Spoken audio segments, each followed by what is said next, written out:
Tax की हम बात कर रहे थे और टैक्स भले ही आम आदमी के हिसाब से ज़्यादा बड़ा तोहफा नहीं था, क्योंकि जो टैक्स स्लैब्स थी उसे बढ़ाने की मांग थी, लेकिन हमने देखा कि पहले ही 12,75,000 रुपये की टैक्स सीमा ऑलरेडी हो चुकी थी और अब उसे 15 लाख करना, ऊपर से हमने देखा कि पिछले साल जीएसटी रिफॉर्म्स भी हुए, तो सरकार पर अतिरिक्त बोझ ना पड़े इसलिए सरकार ने वो सीमा तो नहीं बढ़ाई लेकिन थोड़ी राहत दी है। क्या आपको लगता है कि इससे आम आदमी संतुष्ट होगा? क्योंकि जो सैलरीड क्लास है वो अभी भी उम्मीद कर रहा था कि इस पूरी की पूरी स्ट्रक्चर को थोड़ा बढ़ाया जाए, थोड़ी और राहत दी जाए।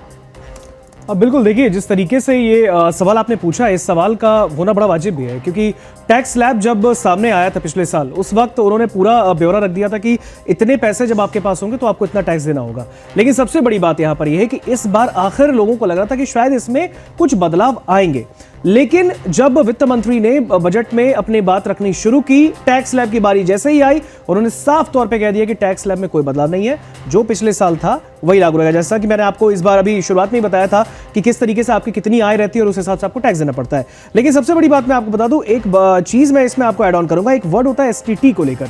देखिए, आखिर जब वित्त मंत्री निर्मला सीतारमण बजट को लेकर अपनी बात रख रही थी, अपनी अभिभाषण जो है वो कर रही थी, उस वक्त शेयर बाजार बहुत बड़े लेवल से गिरा, धड़ाम होके गिरा। आखिर क्यों? इसके पीछे बताया गया कि एसटीटी का बहुत बड़ा रोल है। आखिर ये एसटीटी क्या है, ये जानना बहुत जरूरी है।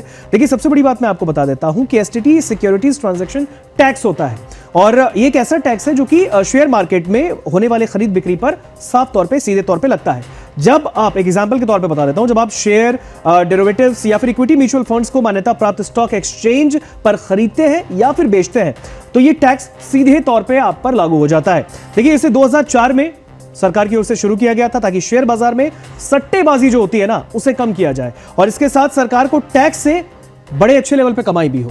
और इसके साथ में अगर आपको बताऊं तो देखिए, बजट 2026 के मुताबिक कुछ नई दरें इस तरीके से पेश भी की गई, जैसे शेयर खरीदकर रखने में, ऐसे इक्विटी डिलीवरी पर आपको 0.1% टैक्स लगता है। इसके साथ उसी दिन अगर आप खरीद बिक्री करते हैं तो इसके साथ आप पर उसी वक्त आप पर 0.025% टैक्स लग जाता है। फ्यूचर्स ट्रेडिंग पर 0.05% जो है वो टैक्स लगता है। पहले इसे 0.02% रखा गया था।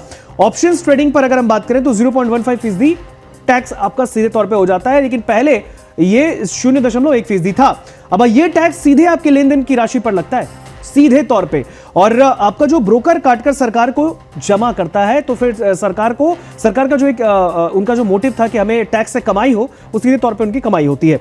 सीधी भाषा में अगर हम कहें तो जब भी आप शेयर बाजार में ट्रेड करते हो, हर सौदे पर थोड़ा सा टैक्स आपका लगता है, जिसे एसटीटी कहते हैं। और इसी के साथ मैं आपको बता दूं, जब रविवार को बजट के इस सेशन के दौरान बीएसई सेंसेक्स में 0.36 अंक और 2.88% की भारी गिरावट सीधे तौर पर दर्ज की गई, और ये 80,000 अंक के स्तर से नीचे टूटकर 79 के आसपास पहुंचा, और 50 शेयर वाला एनएसई निफ्टी 748.9 अंक या 2.95% की गिरावट के साथ 24,571.75 अंक पर सीधे तौर पे आ गया।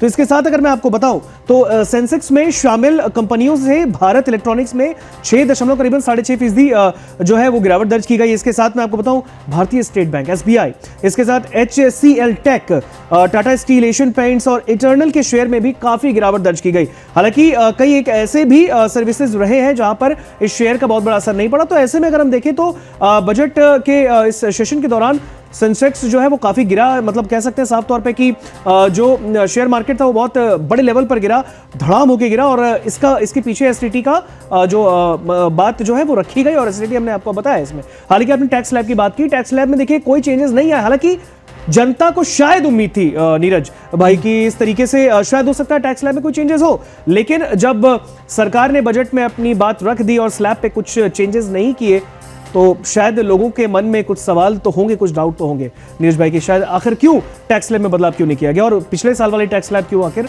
लागू किया गया।